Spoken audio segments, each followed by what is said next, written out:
Hi, my name is Tim van Rooyen from improveyourarchery.com, and today I want to discuss how you can shoot a compound bow without release. Well, most archers actually when they use a compound bow they use a release, and therefore they of course attach a D-loop to attach a release, but some archers don't really like using a release, and therefore I want to discuss how you can shoot a compound bow without a release. But I will also discuss some reasons why you might want to pick a release instead, and maybe experiment with some different releases to find what fits your style. But let's get right into it. Well, how do you shoot a compound bow without a release? The first step is to get the right gear. And actually this bow is not great an example of a compound bow that I would use to shoot with my fingers. And that is mainly because this is a short frame compound bow and I would recommend a long frame compound bow, because the cams are then farther away and that reduces the angle your fingers are on, and that just makes shooting without a release a whole lot more comfortable.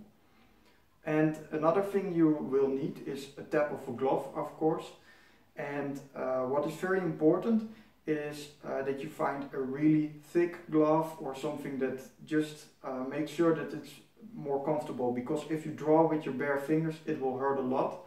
And even with this glove that is for traditional archery, it kind of hurts because the glove isn't that thick, so you can still feel the string a bit, but for a compound bow you need more padding. So really find something that is quite thick on the fingers, because otherwise it will hurt to shoot. Alright, the next thing you have to decide or figure out is to get a decent finger precision on your compound bow, because one of the main advantages which we just discussed is the angle the strings are at, because with a recurve bow that have longer limbs, the angle you are at when you shoot is lower. So in general, when you shoot a compound bow, what often happens is that your fingers are sliding up to the string, because you are creating an angle and your fingers want to go up near the arrow, and that makes you influence the arrow. Therefore, some archers do like this, but then all your fingers are below the arrow and all your fingers want to push up the arrow from the arrow rest. Therefore, in general, I think if you can and it feels good for you, it's a better idea to shoot with two fingers, one above, one below, or you can also put one, but if you put one above, that is why recurve archers also do that, you get more even pressure on your compound bow, and it's also better for your bow, but it can be a bit more uncomfortable. But if you can get used to that, I would highly recommend it.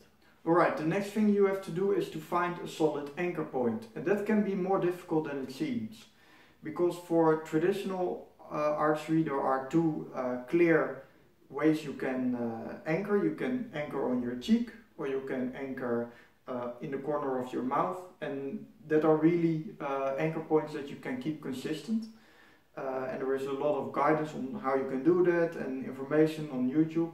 But if you are using a sight, you can't use those, and most recurve archers, for example, that use a tap, they anchor below their cheek, or below their chin I should say, so they can clearly look through the sight. But since you are using a tap, that's more difficult to anchor. I actually have an in-depth video on anchoring, so if you are unsure about anchoring, I would recommend to watch that.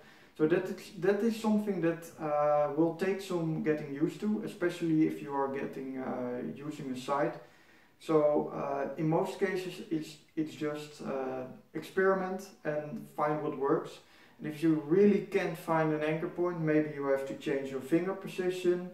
And well, at least if that all doesn't work, you might want to try to shoot with a release instead. Alright, let's discuss some reasons why you might want to shoot with a release instead. I understand some people really dislike the feel of a release. They tried it a few times and they feel, well, it feels really weird, it feels weird on my muscles, or they can't get used to it, or whatever. But there are actually some solid reasons why you might want to shoot with a release instead. It's actually, there are actually quite a lot of good reasons why compound bows are almost always shot with a release. And well, the first main reason is a compound bow is a very accurate and easy to use device.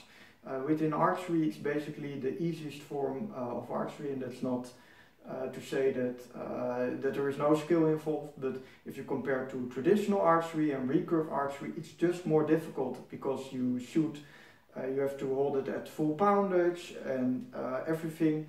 You can aim just with the sight, and you don't have to look through your string, you have a peep sight, so it has so much advantages to use basically a compound bow over a recurve bow.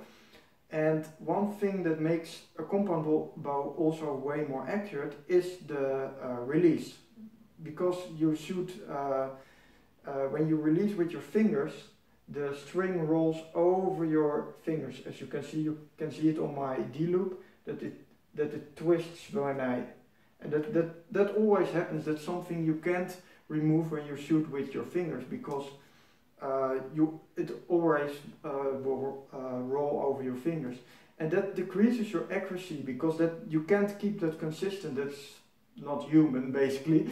So therefore, shooting with a release is just basically more accurate.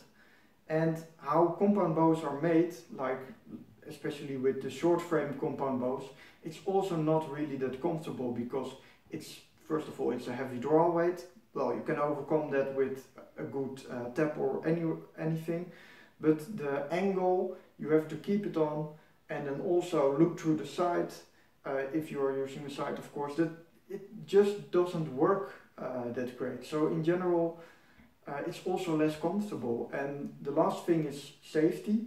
And I have to say, this is not a huge point. Some people really think that's unsafe to shoot a compound bow without a release. Well, I've done it, I think, about a month, because the release I ordered was basically in back order, and they had to ship it out, and then I had to wait. So then I basically shot with my fingers, but in general, it's a bit more safe to shoot with a release, because if you twist your fingers and if you twist too much, what can happen, and I actually have a video on my website about that your string derails. So basically what happens, the string slips out of your cams, and basically then the whole thing jams up, and in most cases it also damages your bow. But you really have to mess something up, to be honest. But well, it's a bit more safe. So especially if you're new to archery and you have never shot with your fingers, then it might be a reasonable consider to, well, not shoot with your fingers, because it can be dangerous, especially for people that are not used to it. So basically that is how you shoot with your fingers. As you can see, I'm not really a big fan of shooting with my fingers. I did it for a month, basically out of necessity. But in general, I think if you have the option and you have not a disability or anything that makes it more difficult to shoot with a release, or well, a really good reason to basically shoot with a release, I think you should stick to a release instead, because there are multiple releases. You have the wrist release, you have the like the upside down thumb release, and well, so much more. So there are a lot of options for you. So maybe you don't like the wrist release, but you like the thumb release, because you also have pressure on your fingers. Or so I would really recommend it. So if you are still considering to shoot with your fingers, I would recommend reading my article in the description, because I explain in a lot more detail what changes when you are shooting with your fingers and what you should consider. If you want to shoot with a release instead, I also have basically an in-depth article about the different releases, and maybe you can find something that you actually like and that works for you. So then I will recommend the second link in the description. And well, that was what I basically wanted to discuss in this video, and I hope you like this video, and leave a like on this video if it was helpful for you. And well, that's it, and see you in the next video.